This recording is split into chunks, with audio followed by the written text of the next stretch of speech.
Hi folks, welcome to this channel. Today we're going to walk through the SQL injection with filter bypass via XML encoding lab. So first, let's see how this application behaves. We can check stock, and we are getting a response. Go to burp suite, send this request to repeater. We can see the application accepts user input in XML format. It has product ID element and a store ID element, but which one is vulnerable to SQL injection? Where's our attack surface? At the back end, the server might construct either this query or this query. The difference is here, the product ID value is put within quotes, which means if we want to inject our payload here, we need to close the single quote by adding another single quote and put our random value and use dash dash to comment or ignore the rest of the query. But if we want to inject our payload here, there is no need to append another single quote because the product ID is not wrapped in quotes. We can just simply put a random string and use dash dash to ignore the rest of the query. So we can construct our union attack. By doing so, we can enumerate the number of columns returned, sent. Attack detected, which means the application implements some defenses such as WAF. In order to bypass this defense, we can encode or obfuscate our payload.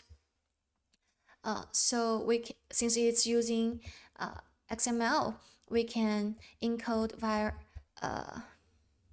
HTML encoding, encode all characters and send. This time, no error message. And the null means the application only return one column. Another thing we can do is we can encode our input using a tool called HackVerter and encode with hex entities. Send again.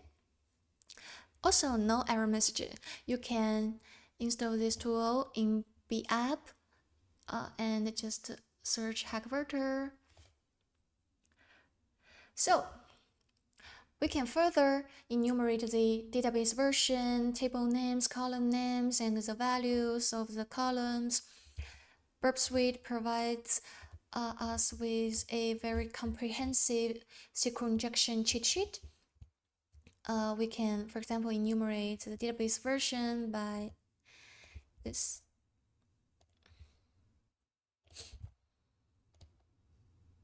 Zero unit, which means the application is not using MySQL database. We can test it another one.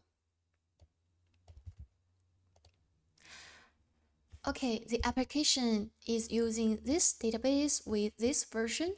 So you can further enumerate the table names and the column names by go to the corresponding section. For example, this one. Select table name from information schema the tables. And we can retrieve the table names available in this system. We can search some interesting table names, for example, users.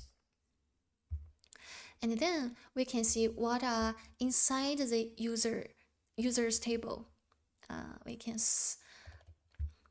to see if we can retrieve the column names. Column name,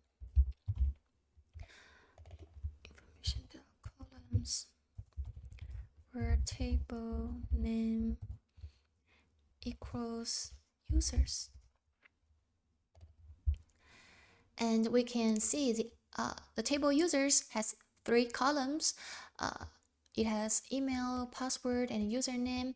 And remember, we want to log in as administrator, and we want 2 values from these 2 columns, but the application only returns 1 column. So we need to concatenate our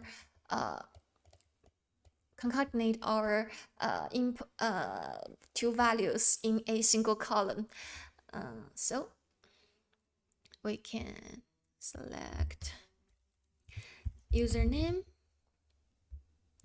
double pipes, separator, double pipes, password from the table users. And we can see the administrator's password, and we can log in as administrator.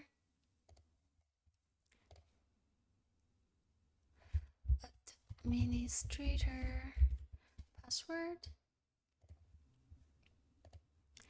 And we are successfully logging as administrator. So to do a quick recap, first thing, when evaluating an application, we should figure out where's our attack surface. Once we figure out the attack surface, we should construct our attack, our query. If there are some defenses, we can encode or obfuscate our input, and then we can further using the cheat sheet to enumerate the number of columns returned, the table names, column names, the values within the columns. This is today's our walkthrough. Hope you like it. Hope you find it helpful, and I'll see you in the next video.